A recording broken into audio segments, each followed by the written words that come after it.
Hello and welcome back to the Ronin, and when we left off, we had just taken Omor. Now, I have had the vote go through about who is going to be taking ownership over the place, and I've taken it, yeah. I mean, I think it's kind of useful to have a bit of a launching pad for, especially this area, because, I mean, really, just think about it, you know? I have a way to resupply my units, because obviously I do have a garrison there. I have a way to fall back to a particular base if there's any need to, of course, which is really nice. And, of course, I can look after it a little bit better than most of the AI can. So that's pretty good. Anyway, this is where we are going to attack this fellow. I think we should have a pretty easy time of things. As you can see from the combat strength, this guy really is, I mean, pretty much outgunned, outmaneuvered, you know, whatever you want to call it. And he is going to be done. He's going to be done very, very quickly indeed. Now, the one thing that I want to do in this episode, I am hopeful that we will be able to make a push towards Epicrotia. Epicrotia is probably one of the best towns that you can get in the game for a variety of reasons.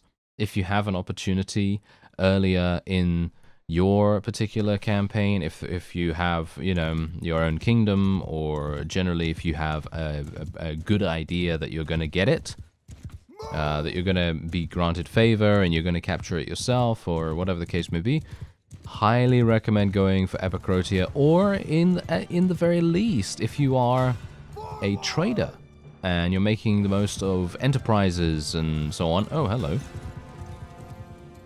Huh. Okay.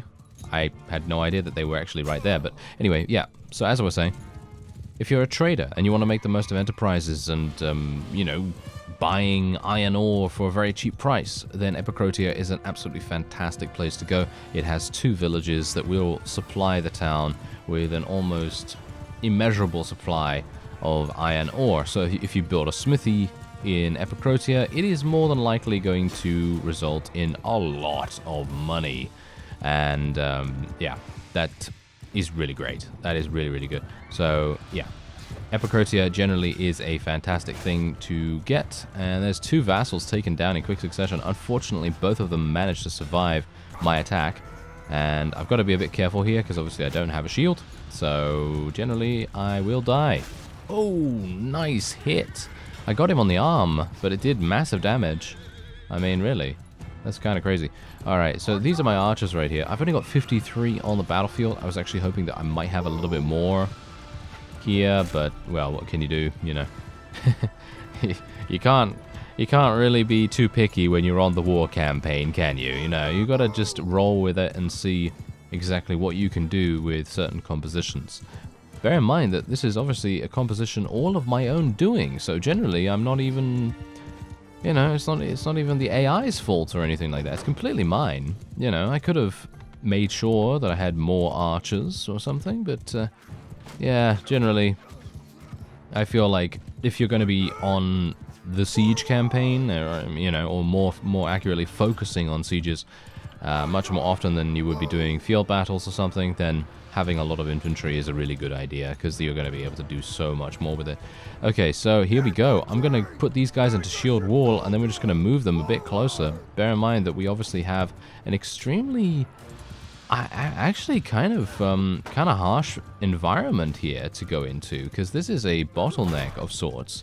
And you can quite clearly tell that the AI has been waiting here on purpose, because they wanted to force the overwhelming numbers that we have into a smaller area, which is actually really smart of it, to be honest. I feel like it's really smart, because being able to force a larger opponent in terms of numbers into a smaller area may indeed even the odds, but because I have now changed my guys into a shield wall formation, it kind of nullifies most of their effort, which is kind of sad for them, to be honest. It is pretty sad that they are now going to get absolutely murdered, even though they tried their best. And I mean, that's the point. Sometimes you do try your best, and sometimes it's just not enough, you know? That happens. That's part of life. And I've had that happen to me multiple times in this particular series so far as well. Let's just hark back a little bit to the times when I would attempt to defend something from the Crusade, and then I get myself taken prisoner. Yeah, let's not remember that too much, though. So, let's just move on. Yes, so I'm going to be taking Epicrotia as soon as possible. I'm going to probably take it with a spaghetti noodle as my only weapon. There we go. Now you're no longer thinking about that other thing that I just said 2 minutes ago. Yes, very good. Yes, if you say, you know, that's the point, you know. Ridiculous spaghetti noodle as a weapon, I mean, really, that's the way to go, you know. That is the way to go, especially if you can use it as a whip. Can you imagine? Can you imagine? Yeah, that would be crazy. Now, that's a game that Devolver Digital would most likely publish, right? Yeah, I think so, you know. Yeah, I can imagine it now. In about a year and a half, you can just imagine the spaghetti noodle bandit person, you know, murdering a whole bunch of people in a game published by Devolver Digital. Yeah, sounds good. Sounds good. It sounds like the kind of thing they'd be into. Anyway, that is indeed a victory for us. I don't think we really have to worry too much more about anything else. And I think, yeah, their respawn zone is actually behind us, or technically was behind us. And that would have caused a bit of a problem, but thankfully we don't really have too many issues here. Or do we? There's actually a lot of people in and around this area here now, and it might cause a bit of a problem. No, I don't think so. Yeah, now the one thing that I do want to do as well, by the way, is once I get into another siege, which I think is going to be Takor Castle, but I'm not going to be taking that manually. I don't think I'm going to go in for an auto-resolve there. You don't have to join me for that either, because let's face it, it's pretty... You know, we've done it. We've done it before, and you know what it looks like and all that stuff. So it's going to be pretty simple to take. Now, I'm wondering what's actually going on here. What is actually going on with the... there we go, there we go. There's the victory. Fantastic. I was thinking to myself, what's going on? Why are we not getting... You know, why are we not getting them running away or something like that? Because I'm pretty sure we completely destroyed their morale. I don't know why they would still be fighting away there. It doesn't really make that much sense, but there you go. We were able to take quite a few of them prisoner, which is always nice. And we're then just going to be moving on. Not going to take any of the loot, as I've said before. Taking the loot at the moment is just not very viable for me. I do have a huge amount of money as it is, and I have even more... well, not more than my total money, but I have a lot of money in my inventory. So even if I do have a bit of a problem with my finances, I shouldn't have any issues whatsoever. Oh, user is wanting to take this. Okay, sure. Can you, can I join this actually? Let's see. Yes, join the continuing siege. Fantastic. Okay. So I'm hopeful that they will just build, yeah, okay, that's perfect. That's absolutely fine. Let's do a nice auto-resolve right there. Yeah, now that's exactly the reason why I was the one that wanted to actually start the siege, because I don't know whether you noticed that, but did you see what happened? We literally lost 28 people purely due to the fact that this guy did not build a second siege tower. And I know that sounds a bit weird, right? But it's true. It's actually really, really true. If you are having a castle or a town that has the walls still intact, it is very important to either diminish the garrison by such a significant amount by using trebuchets or catapults or your chosen siege equipment of choice, or to build as many pieces of siege equipment as possible, or both. Most notably, probably both, because if you do both, then you're going to have a much easier time of reducing the casualties that are currently incoming to you. Ah, this is... Look, here we go. Look, here's our companion that I thought had been killed, but apparently she wasn't killed. She was just taken prisoner, or something along those lines. Kind of weird, alright. But there you go. We now have her back in our army, and I think we'll probably just keep her in our army for the moment. I don't really want to send off either of these, because they're just going to get themselves killed again, aren't they? I mean, it's going to be one of those times, isn't it, where I'm just consistently disappointed again and again by the performance of the party AI. I really don't know why the AI is so bad when it comes to leading parties, because you would think if you give them a decent amount of high-tier units... I've done that in the past as well, by the way. With some of my other series, I've literally made parties and given my parties, like, I don't know, tier 5, tier 6 units, and just filled them with those kinds of units. Filled them up with, like, you know, 150 units, and you know what they do? They get killed. And I don't know why.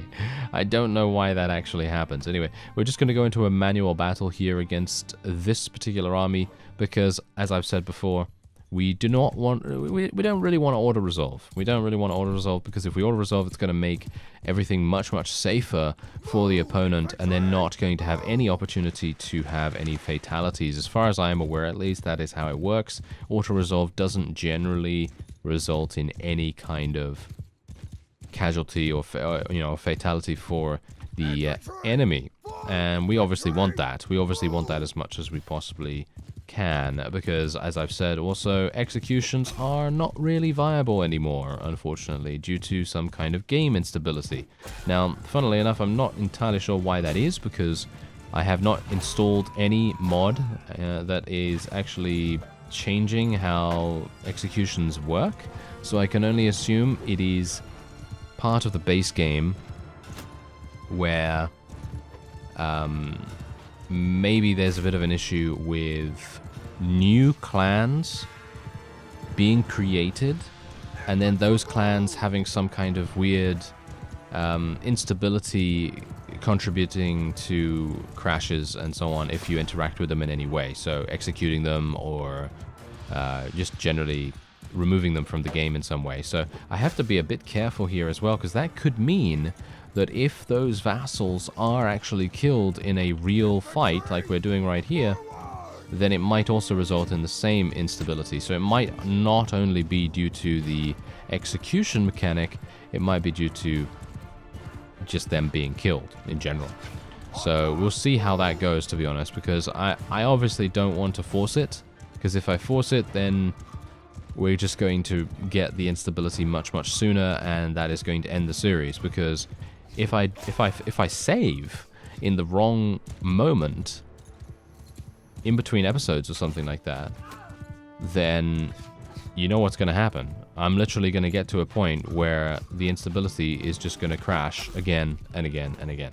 And I obviously do not want that. I would like to continue the series as long as I can possibly make it. I know some people have said in the past that a end series prematurely, you know, for no reason, but that's the thing. Technical issues are not my issue. I can't do anything about that, you know. That's not my fault that they happen. You know, if I install a new mod, then yeah, sure, okay, I could definitely see that. But I'm not installing any new mods, and I haven't for the entirety of this series so far, which is you know, something that I've learned over the time of playing Bannerlord and doing series on it, especially modded series. Because when you do that, you've got to be very careful about what you add in and what you remove and so on. Because some mods that add troops, for example, like this one does, you know, the Tetsujin mod is really, really good in my opinion. I love it. I think it's fantastic.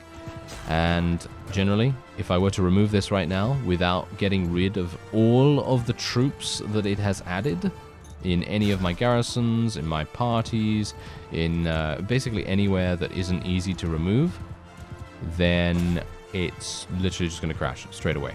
There's nothing you can do about it. It's just the way that Bannerlord is coded at the moment, which is actually kind of sad, but you know, that's just how it is. They've just made it so that troops can't easily be removed in that way, and so you've got to kind of stick with things. And if you do install any other mods, you've just got to be careful that they don't add any troops or items that are going to be present in your save game after the removal. You see what I mean? So that's the reason why I generally don't tend to change anything once the series has started, unless the mod only adds a very, very small thing, whatever it may be, you know, just like a gameplay tweak or something. But most of the time, I will not change anything at all. And I haven't with this one. I haven't with this one at all. The last time I think that I modded in the current series was, I think, in the Khuzait Khanate series. But I could be wrong about that, so don't quote me on it. But yeah, Khuzait Khanate series, I think I added, what was it now? I think it was it like party screen enhancements or something? Or maybe it was the Vlandian Knight? I'm actually not sure. But generally, I love mods, and I think mods are really fun, and they enrich the gameplay experience by a significant margin. But you got to be careful when you use them, because sometimes they can cause game instability, not because they are bad mods by any means, but just because of how fickle Bannerlord can be at times. So there's also that. All right. Oh, we need to chase after these guys. Yeah. Let's get them. Okay, I'm gonna auto resolve here just generally because I don't really fancy going in against such a small army. I think going in against such a small army is a huge waste of our time. And there we go. All right, so this is actually perfect. This is really, really perfect. By the way, that siege icon right there, that's a bug. The town is not actually under siege for some reason. I don't know why they've why that's stuck like that, but yeah, doesn't really matter. Okay, so Epicrotia. Oh, wow. Okay, that is going to be problematic. That is going to be super problematic. Okay, I'm not entirely sure what I'm supposed to do here. I guess I'm going to take the castle first, eh? I think taking the castle first would probably be the best way to go. Because if we take the castle first, then we can more adequately maybe give it to ourselves, for example. So we could give it to ourselves, and then we could kind of form a bit of a bear-tailed line, shall we say. So, you know, anything that the bear-tailed clan owns, well, then we're going to make it really, really difficult for the opponent to do anything along it.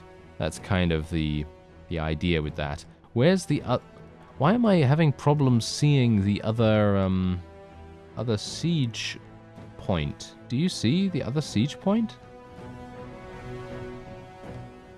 Ah, there it is.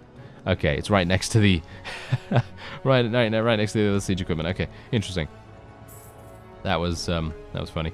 All right, well, otherwise, Mekalovia Castle, 644 troops. Let's see if we can take it without too many casualties, and then we'll move on to Epicrotia.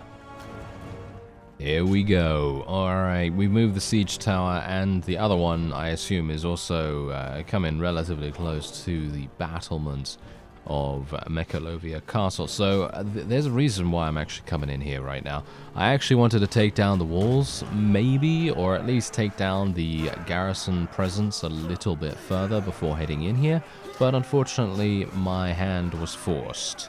I had to go in here at this exact moment, otherwise we would be losing Omor any moment now, because Omor has now just come under siege. So I'm going to have to do something about that. I'm going to have to go and try and defend it. And yeah, so that's basically what I have to do. So I'm going in here now because there's a very small contingent of Botanian vassals right outside, and they're wanting to obviously attack me, but they don't have enough strength to do that at the moment. So I can pretty much just write my own ticket at this point. So I can just decide, hey, what do I want to do? And I decided, you know what, let's go in here, see what we can do about taking this, and then hopefully we'll be able to move on and defend Omor itself. The army that is actually besieging Omor is extremely small for some reason. I am not entirely sure why it is indeed so small. I think there's only like 320? Yeah, 320 units there. And it's kind of surprising to me that they, you know, went there instead of defending against some of the other smaller armies that the Tetsujin are currently fielding. Although, I don't know whether you noticed, but before the cutaway, before we entered the siege of Mekalovia Castle, there was another army of the Tetsujin with around 720 units, I believe. And that's pretty good. That's actually quite significant. I was quite surprised to see that too. But nevertheless, we're doing pretty well here. I don't think we can really lose this. There's about 560 units in the garrison here. And generally, it's a bit weird, really, because some of the time I really like these kinds of sieges, and other times I find them not that fun. But I suppose it really just depends on where the enemy is stationed.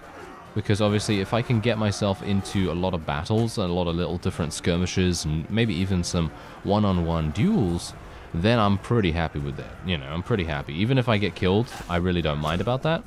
As long as I can have some fun behind enemy lines. And like this right now. This is cool. I like this. Oh yeah. Oh, this is not so cool. I'm just joking. I'm happy with any kind of fun little situation that we can get ourselves into. Nice little hit right there. Gotta make sure. Let's be a little bit careful. Let's be a little bit careful. Can I bring out my crossbow? Yes, I can. Can I shoot these guys? No, apparently I can't. Very good. But there we go.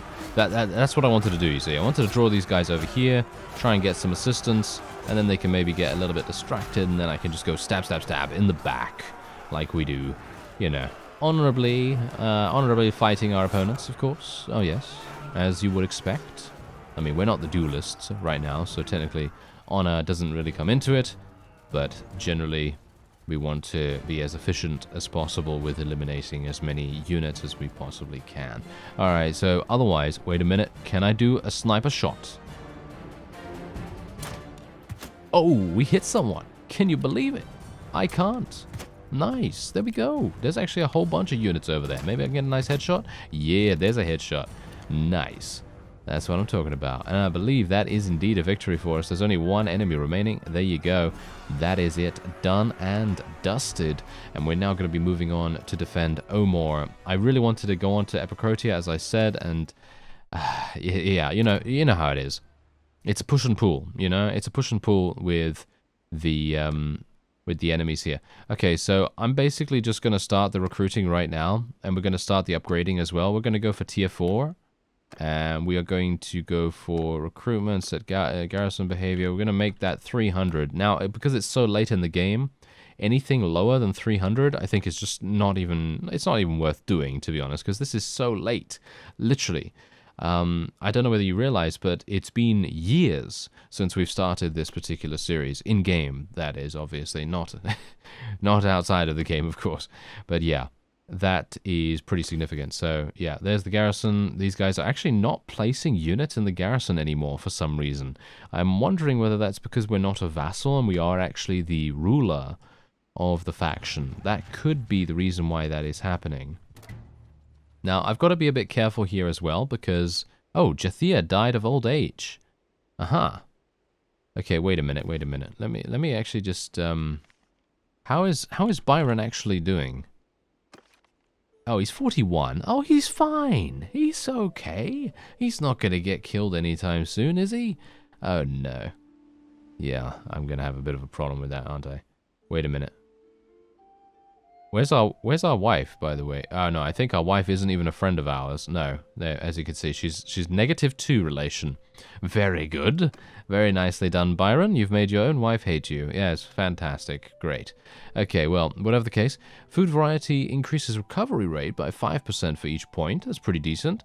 And small increase to clan life expectancy. I don't know whether these are implemented. Should I look? Should I bother looking to see whether these are actually implemented yet or not? I mean, I don't know whether it really makes that much difference, to be fair. Medicine. Okay. What is this? What is it? 170... What is it? 175? Yeah, 175. Okay. There it is. No, they are both implemented. They are both implemented, but the secondary effect of this one is not. So, small increase to clan life expectancy. I think that seems pretty good. And food variety, increased recovery rate. That's actually really nice, though. I like that quite a bit. I actually don't know, but I like the recovery rate increase. Because just imagine, let's say that I buy grain, fish, and then olives, and then fruit, and bread, and so on and so forth. Let's say I buy a whole bunch of that stuff. That's like 25%, 30% increase in recovery rate. That's pretty nice. So I'm thinking I'm probably going to take that, even though I don't know what the small increase means. What does that mean? Does that mean like, what, 5 years? Does it mean 1 year?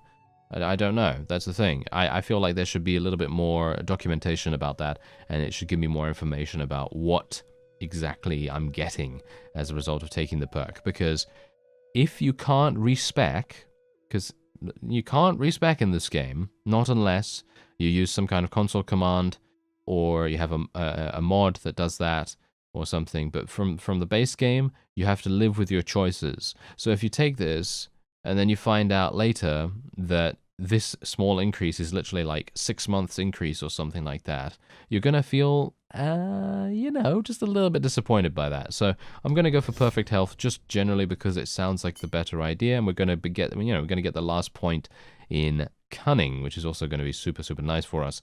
Okay. So what else do I want to go for here? Well, I think athletics could be really good, but obviously I'm looking at learning rate right now. And athletics is still leveling up. Riding skills still leveling up. All of these are still leveling up really nicely. Tactics is going to start slowing down relatively soon, but I believe Tactics is only 75% implemented in this version of the game, so that's not that great, is it? Yeah, Now I'm not entirely sure. Should I go for riding skill? And you know what? I'm actually going to go for another point in athletics. I feel like athletics is going to be super fun for us, even though these things are not really that useful because we already have maxed out attributes. But bear in mind, this is very late in the game. We are level 41. It's highly unlikely we're going to be getting level 42 in a quick amount of time, that is. Ooh, strong legs. That looks fun. Look at that. That's exactly what I need. Decrease fall damage taken by 50%. Yes. I would love to take that. Yeah, okay, give me that. Give me that. I'm happy with this. All right. So now, here's the problem. I'm going to have to wait here for a little bit of time because Mekalovia Castle is, of course, going to get besieged very quickly again, isn't it? Isn't it? Maybe not. Oh, maybe not, actually.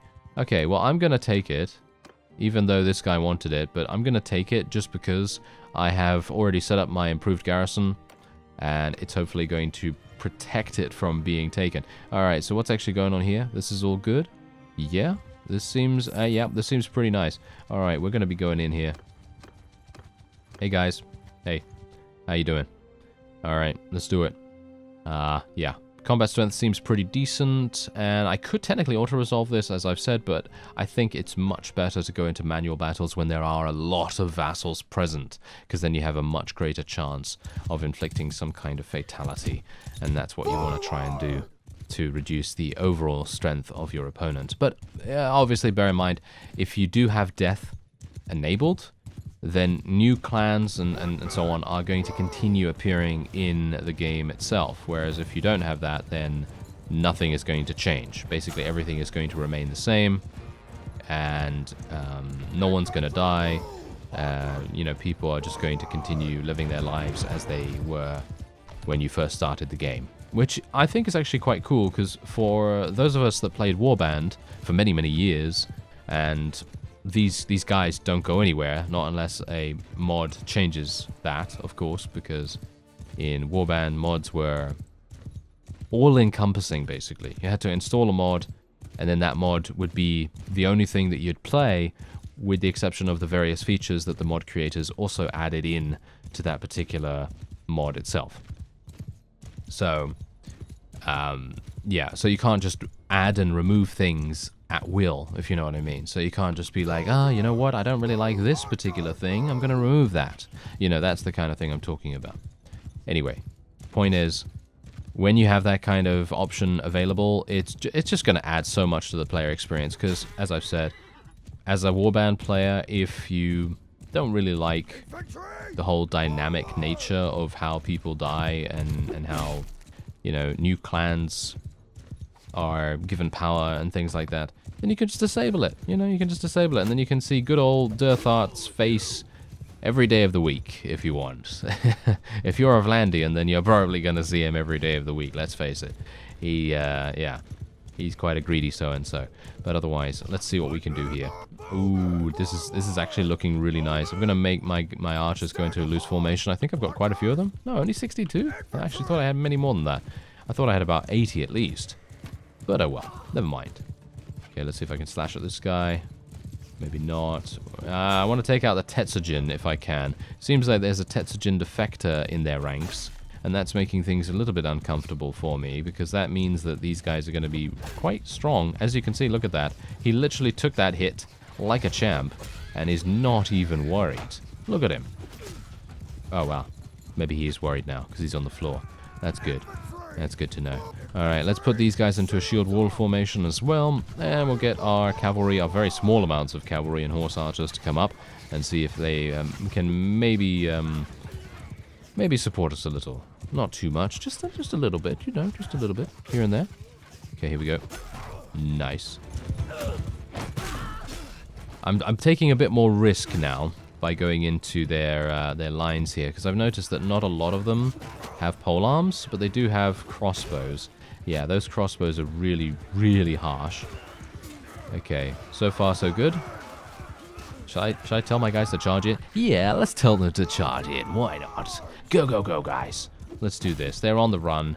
We might as well take the opportunity to run down the archers as well, because eliminating as many of them as we can is definitely something that I'd like to do, because being able to prevent any of those routing enemies from getting into nearby garrisons, that's going to make a huge difference to our future efforts as well, because we really do not want any stragglers supporting one of those garrisons, because they're already pretty harsh, you know. Although I did take a look at the army composition of the defenders in Mekalovia Castle when I first entered, and just out of sheer curiosity, because we were having such an easy time of defeating them when we got into the battle with, you know, with them in sieges and so on recently, that I was wondering what actually happens. What's the mixture of units, you know, because the garrison is actually quite strong. They've got a lot of tier 5, tier 6 units even. But in the case of the defense, they tend to only have militia for the most part. Like 95% of the defenders are militia spearmen. And in my opinion, that's the reason why these Battanians, why these Battanians castles are being lost so incredibly fast versus us, and why they're not inflicting that many casualties either. Because they're just militia. You know, they're not going to do much, you know. They're not going to do much against us. So anyway, let's just tell our archers to charge in right here, and we'll see if we can eliminate the last little bit of them. Although, wait a minute, let's actually have a look. Yeah, we've killed 370 almost. That's pretty nice. Yes, Chieko has leveled up. Very nice indeed. Okay, I'm actually wondering when we may have a little bit of a conception on our hands. I think Byron's got to get, you know, got to get going on that, because I'm a bit worried. I mean, I guess he's 41. I mean, I guess that's all right still. I mean, I know someone said that generally male characters don't have a problem with it, getting too old to have a child, so I suppose that's okay. But I'm still worried about it, you know. I'm still worried about it nevertheless, just generally because I want to make sure that we have someone that can take over, because Nogand is our brother, obviously. He's in our clan, and we would probably take him over if we were eliminated. And bear in mind that obviously he's getting on as well, you know. He's probably older than us, maybe. He might be older than us, and if he is, then that's obviously going to spell a bit of a doom sign above everyone's, you know, above everyone's head as it is. So I'm still kind of wanting a bit of a backup, you know, just a little backup in the form of a child, of course. Because then we can take control of them if need be, if there are no other people, you know, part of our clan, of course, and we have not completed the game by that point, because let's face it, I feel like we have a pretty decent shot of completely eliminating the Battanians now, because it feels to me like we have them on the back foot. It feels to me like most of their armies are relatively easy to destroy at this point, and that was not the case a couple of episodes ago. They were formidable. They were running around with 1,200 units every single time we saw one of them, but now they're kind of like grabbing at everything that they can get, you know what I mean? They're trying really, really hard, but they're not really getting much done, which is absolutely what we want to see. That's the kind of thing we want to see. Oh, yes. But yeah. So that kind of makes me think that maybe it is the beginning of the end for the Battanians, because I've done a number of campaigns in Bannerlord so far, and this is kind of like the same kind of feeling that I've had in those battles before, where just before a faction completely just not even gives up, but just generally tends to be extremely ineffective in all upcoming fights. That seems to be how I'm feeling right now about the Battanians. And I mean, I think you can probably feel that as well, because you've seen, you know, if you've watched all the episodes up until now, you've seen every single engagement that we've gone into, and they seem to just be throwing in the towel almost. I mean, I know that they are trying, but it doesn't seem like they're really giving us the full beans, so to speak, you know? They're not really putting the pedal to the metals as much as they could, potentially. Anyway, There's another one of these guys. Are you serious? This guy escaped last time? Okay, we're gonna have to murder him. Get him. Get him! Yes, there we go. Okay, there's only 3 vassals here, so I'm basically just going to go for a nice little auto-resolve against him. And I believe we did take him prisoner. Yeah, we took him prisoner. Okay, so that's absolutely fine. Now, here's the thing. I would really like to execute people. But as I say, if it causes instability... It's a really difficult decision to make, because on the one hand I'd love to be able to execute them, because it just makes so much sense to get these guys out of the way, you know, to get them permanently gone would be really, really advantageous for us. Anyway, I know that someone actually mentioned that they would like to see the diplomacy screen, and I actually meant to show you the diplomacy screen at the very beginning, but because that army was, you know, kind of like breathing down our necks at of Castle, I kind of wanted to get that out of the way, and then I completely forgot, so I do apologize for that. But this is the diplomacy screen right now. Nothing much has changed in terms of the Tetsujin's combat strength. We actually still have relatively the same number. However, the Batanians, as you can quite clearly tell, are now starting to fade into the background a little bit. They have 12,000. They used to have, what was it, 14, 15 maybe? And yeah, that seems to be going quite badly for them. Very surprised that... that has changed. Yes. I'm very surprised that they haven't decided on a peace agreement yet. But this has changed. We would receive 2,000 tribute per day for making peace right now. And I am so thankful I am the ruler of the Tetsujin now, because then I can decide whether we accept peace agreements or not. And for me, personally, I would not accept that right now. I would not accept 2,000. That is just way too little for such a huge amount of trouble that they've caused us. It's just way too much. So, I'm way too much of a discount for them, shall we say. So, what would I accept? I'd accept about 8,000. That is what I'd accept. Maybe 8,000, maybe 10,000 even, because they have been such a thorn in our side that I really don't care about making peace with them anymore. I actually wanted to make peace with them a number of episodes ago, and they were stubborn. Well, technically the Tetsujin was stubborn as well, but, you know, that's neither here nor there. Anyway, that's going to be it for this episode. I thank you very much for watching. Hope you're doing all okay out there, and I'll see you next time.